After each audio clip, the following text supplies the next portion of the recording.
What's up guys? Bienvenue sur un autre épisode du Learn and Earn Crypto Podcast. Et aujourd'hui, encore une fois, Goril a décidé qu'on faisait 2 épisodes de suite où j'ai pas le droit de savoir on parle de quoi. Il veut se sentir mystérieux pour l'été qui s'en vient et le printemps. Alors, on commence tout de suite.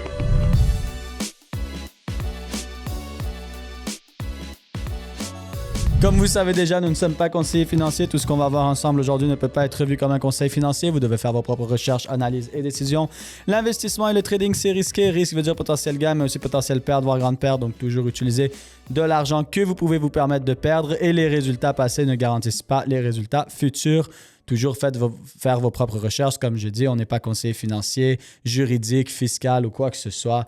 Faites vos propres recherches. Tout ce qu'on partage, c'est à titre éducatif seulement. Donc là, on peut y aller, Gory. Let's get it. Alors, le sujet que je voulais parler aujourd'hui avec Sam, c'est parler de notre cher monsieur Benjamin Graham.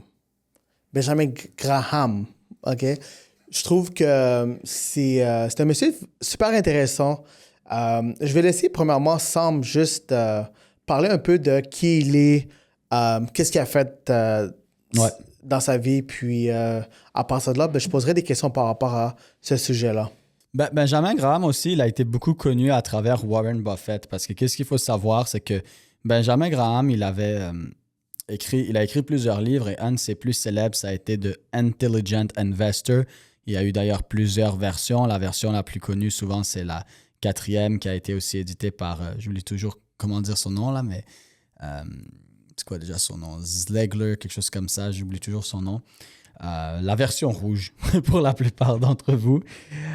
Et dans le fond, il a écrit ce livre qui a été beaucoup lu, très utilisé et très popularisé par le fait que justement, Warren Buffett, c'était un des étudiants de Benjamin Graham.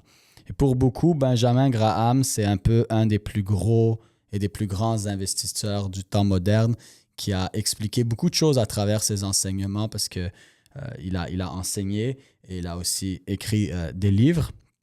Et donc, c'était un investisseur moderne qui a fait fortune dans les années 1950, 60, 70, etc.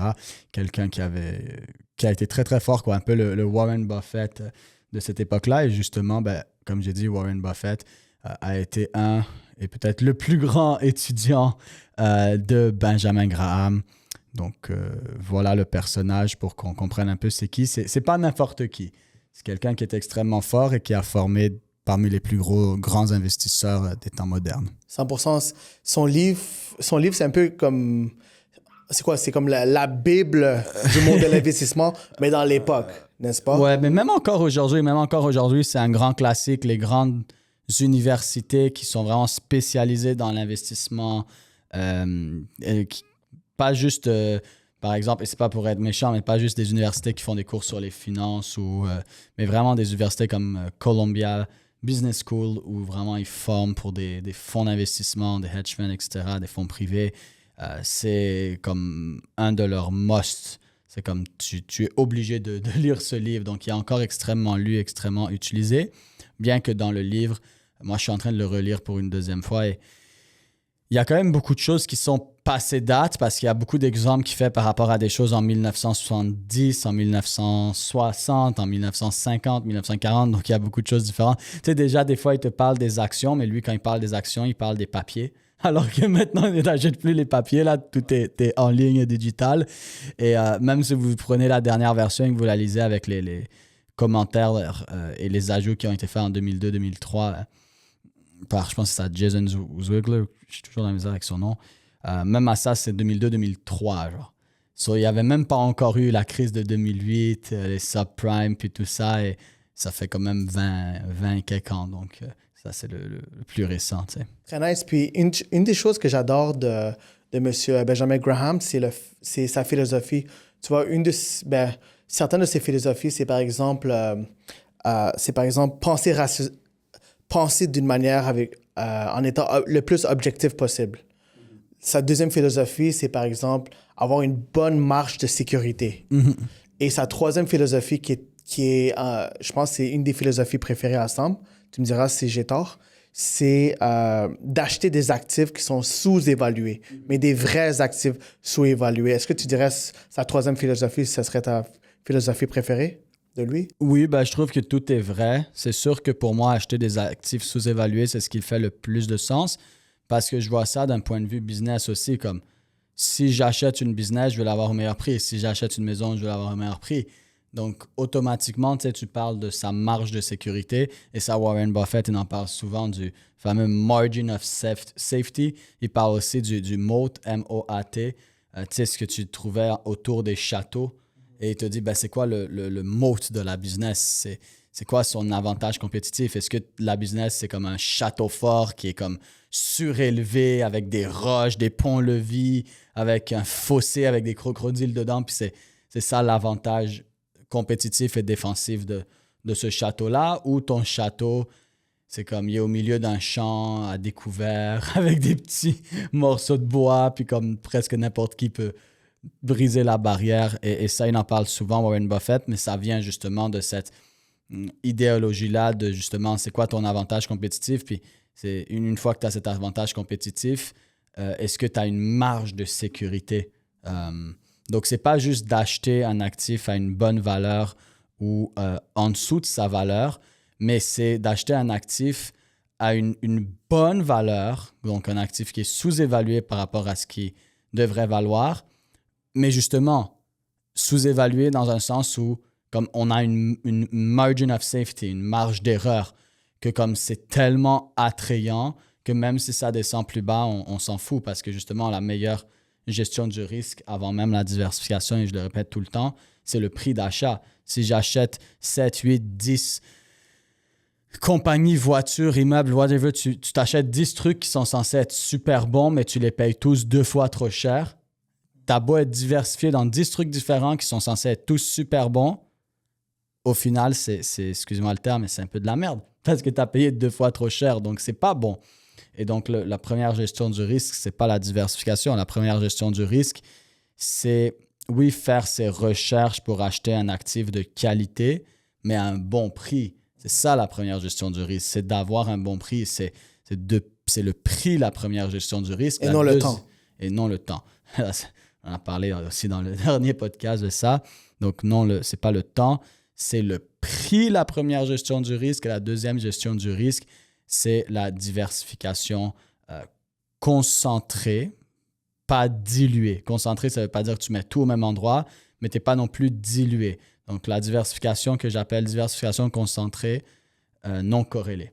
Donc, diversification concentrée non corrélée, ça, c'est la deuxième gestion du risque. La première, comme j'ai dit, c'est le prix. Et la troisième, même, c'est l'horizon dans le temps. À quel point cet actif est résilient, à quel point cet actif peut perdurer dans le temps. Parce que quand tu investis, le temps, en général, c'est ton ami. Parfait.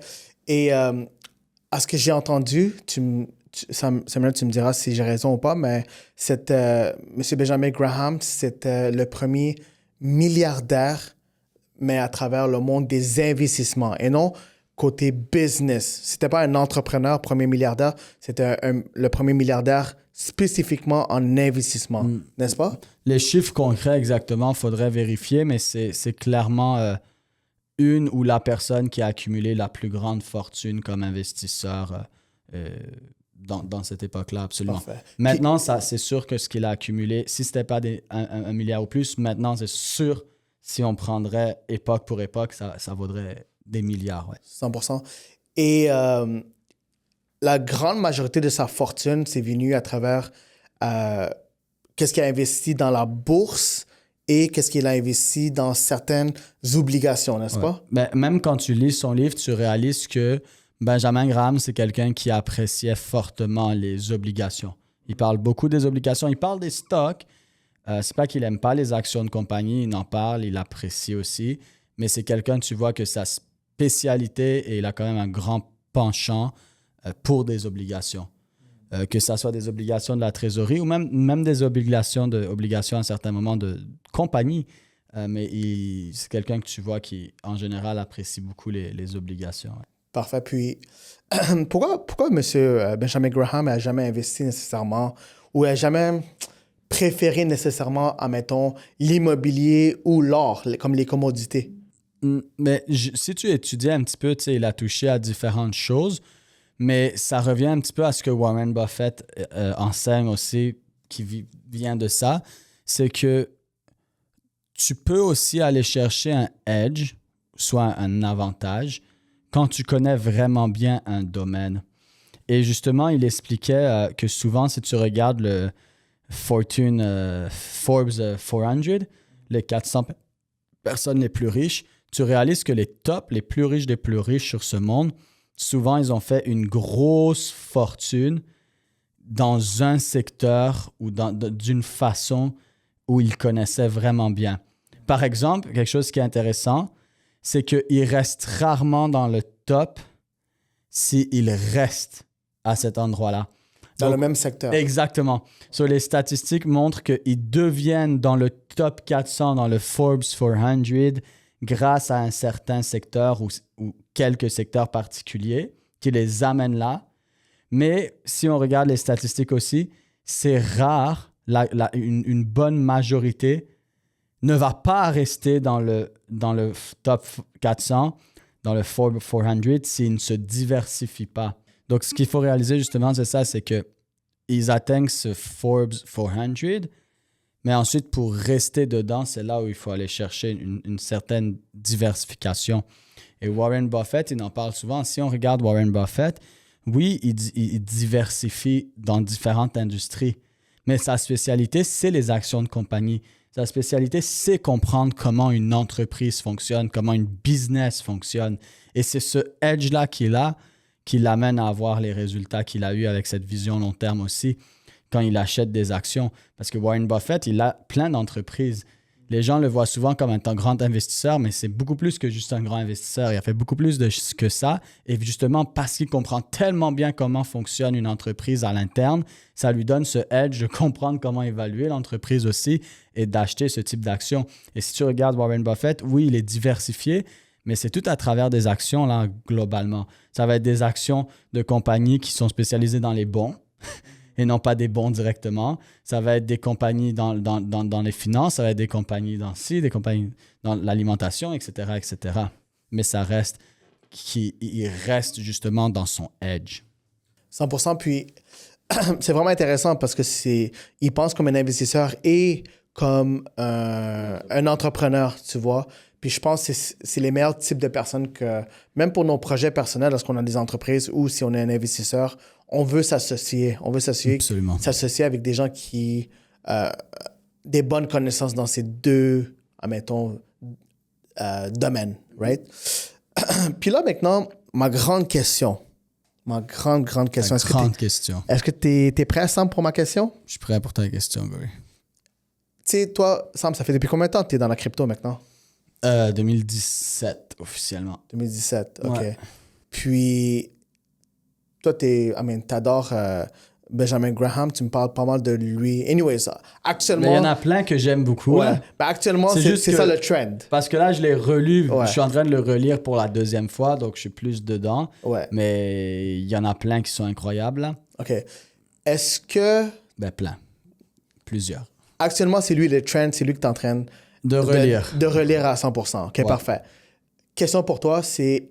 Si, admettons, M. Benjamin Graham était encore vivant en 2025, OK? Lorsque vous écoutez cet épisode, il est 2025, est-ce que tu penses que M. Benjamin Graham il aurait investi dans la crypto ou sinon, il aurait trouvé ça comme un actif qui est... comment on appelle ça? Un actif... ça, c'est un mot un peu difficile pour moi de le dire, mais spéculative. Oh, je l'ai bien dit quand même. Mm-hmm. OK. C'est une excellente question. Je ne sais pas s'il aurait investi dans la crypto. Je sais que Warren Buffett, souvent, il dit ne pas être un fan. Mais après, si tu regardes Warren Buffett, il n'aime pas la crypto, mais il a acheté et investi dans des compagnies et des banques comme Newbank, qu'une grosse partie de leur rendement, c'est vendre de la crypto. Donc, il n'a pas directement peut-être de la crypto, mais il a quand même des compagnies qui ont directement, qui sont directement impactés par ce secteur-là. Et ça, c'est quelque chose que Warren Buffett fait souvent. Par exemple, il ne va pas nécessairement, comme je dis, avoir des obligations, mais il a une compagnie qui est dans le domaine des obligations et qui est impactée par les obligations. Il ne va pas avoir de la crypto, mais il a une compagnie qui est impactée par le secteur de la crypto. Donc, il reste dans son edge et dans ses connaissances d'acheter des stocks, mais qui vont être impactés par différents secteurs. Donc, qu'est-ce qu'il aurait fait exactement, Benjamin Graham? Je ne sais pas, on ne pourra jamais savoir, mais je ne sais pas si c'est quelque chose qui l'aurait particulièrement aimé. Parce que Benjamin Graham, déjà, dis-toi, c'est quelqu'un qui aimait plus les obligations que les stocks. Là, tu parles de crypto, qui est encore plus nouveau, encore plus difficile à évaluer, qui veut pas quand même un aspect un peu plus spéculatif et qui est un petit peu plus compliqué aussi, comme je dis, à évaluer que des stocks traditionnels. Puis Benjamin Graham, c'est déjà quelqu'un qui préférait les obligations. Après, j'assume, c'est pas écrit noir sur blanc, mais de la façon qu'il parle, on peut percevoir qu'il appréciait un peu plus les obligations que les stocks, dépendant du moment aussi. Des fois, il va pencher d'un côté ou de l'autre, mais en général. Donc, je ne sais pas si c'est quelqu'un qui se serait lancé dans la crypto. Ouais. C'est vraiment intéressant. C'est une bonne question. Ouais, c'est vraiment intéressant qu'est-ce que tu m'as partagé tantôt par rapport à qu'est-ce que Warren Buffett fait, parce que c'est un peu l'histoire de la pelle et l'or. Tu vois? Pendant que tout le monde est en train d'investir, en tout cas, pendant que tout le monde est en train de creuser pour chercher de l'or, il y a quelqu'un d'autre qui fait énormément d'argent en vendant des pelles à ces personnes-là. Puis j'ai l'impression que peut-être on est en train de spéculer, OK? Mais peut-être Benjamin Graham, il aurait peut-être son edge, ça aurait été un peu qu'est-ce que Warren Buffett a fait, c'est vendre cette pelle. Ouais, mais c'est un excellent exemple, puis c'est quelque chose de très fort. Je pense que c'était Morgan Stanley ou quelque chose comme ça qui avait dit ça. Justement, quelqu'un avait interviewé, puis il avait dit, pendant que tout le monde essaye de... Tu sais, c'était un moment, c'était la folie de l'or, là. Tout le monde essayait de trouver de l'or partout, le Gold Rush era, là. Et quelqu'un lui demande, vous ne cherchez pas de l'or? Puis il répond aux journalistes, non. Pendant que les gens, ils cherchent comme des drogués, il dit pas drogués, mais comme des drogués spéculativement et avec chance de l'or. Moi, je leur vends les pelles et les pioches. Et c'est vrai que quand tu y penses, les gens qui ont vendu les pelles et les pioches ont fait potentiellement beaucoup plus d'argent que les gens qui ont cherché l'or. Parce que oui, tu vois, exemple, les 3-4 personnes qui ont trouvé de l'or sur 1000 et qui ont fait plein d'argent. Mais si tu divises justement sur le 1000 au complet, tu réalises que la personne qui a vendu des pelles et des pioches a fait beaucoup plus d'argent de façon beaucoup plus stable que les gens qui ont cherché de l'or. C'est juste que les gens se concentrent sur les 3-4 qui ont trouvé un gisement ou quelque chose comme ça. Comme les gens se concentrent sur les quelques-uns qui ont acheté Bitcoin au début ou sur les quelques projets qui à un moment en pompe. Les gens, en fait, ils continuent toujours tu sais, on parle ce gold rush là, à toujours essayer de trouver de l'or, puis ça nous fait un peu rigoler maintenant que les gens, ils faisaient ça, à aller dans les rivières et tout, pour trouver de l'or. Mais je sais pas ce qui fait rigoler les gens, parce que les gens le font encore. Mais au lieu de maintenant se mettre les mains dans de l'eau, puis sur des pioches et des pelles, les gens, ils se mettent les mains sur leur ordinateur, puis ils font la même chose digitalement, essayer de trouver... c'est tout aussi ridicule. Même peut-être plus difficile. Au moins, les gens, ils restaient en bonne santé physique à essayer de trouver de l'or, potentiellement. Tandis que là, voilà. Mais oui, c'est un petit peu... Ça pourrait être vu un petit peu comme le même principe. Au lieu d'acheter de la crypto, il achète des compagnies qui en vendent et il fait des revenus comme ça. C'est comme un broker, tu sais. À la fin de la journée, la majorité des brokers, en moyenne, fait beaucoup plus d'argent que les traders vont faire, là. Si tu regardes, même des gros brokers, ça te dit, tu sais, 86% des gens perdent. Mais les brokers, lui, il ne perd pas, là. Il fait juste passer tes ordres, puis il fait des spreads, puis il y a des spreads, puis il fait des profits. Puis les échanges comme Kraken, puis Binance, puis tout ça, mais ils font de l'argent en vendant. Fait au final, est-ce qu'ils font plus d'argent en vendant et en te rachetant que directement en investissant? Oui, puis pas juste dans la crypto. Même des courtiers qui vendent des actions de compagnie, même des brokers pour trader, peu importe. 100%. Ben, regarde, Sam, évidemment, l'épisode, c'était majoritairement sur M. Benjamin Graham. Si tu pourrais donner, admettons, en 3 points, pourquoi ce serait important, admettons, des gens qui nous suivent, que ça serait peut-être intéressant pour eux qui sautent sur ce livre, puis passent à travers les pages pour pouvoir s'éduquer par rapport à M. Graham. Qu'est-ce que tu dirais? C'est pas un livre qui est facile à lire, honnêtement. Les premiers chapitres, c'est de la lecture difficile. Une fois que tu passes les 100 premières pages et les premiers chapitres, on dirait que ça devient plus facile à lire et plus fluide. Mais je pense que c'est intéressant à lire, même s'il y a beaucoup de choses qui sont plus à jour. Ça reste intéressant à lire pour quelques raisons. Puis je dirais que ces 3 raisons-là, c'est 1, tu apprends de quelqu'un qui a eu énormément d'expérience. 2, oui, certaines choses sont plus à jour, mais tu peux penser, OK, dans notre monde maintenant, comment est-ce que ça fonctionne? C'est quoi l'évolution de ça? Comment je peux en tirer quelque chose? Et 3, il parle de cycles qui sont arrivés il y a un certain temps, mais l'histoire ne se répète pas, mais elle rime. Donc, tu peux apprendre de ces cycles-là et de cette expérience-là à travers ce livre. 100%. That's it. So, je vais laisser Sam terminer en disant le dernier mot. Le dernier mot, c'est restez patient, restez constant, éduquez-vous. On se voit bientôt et tombez pas dans des pièges émotionnels, dans du hype. Le marché, c'est un monde de professionnels, donc traitez-le comme ça. Et on se voit sur le prochain épisode. Et yes!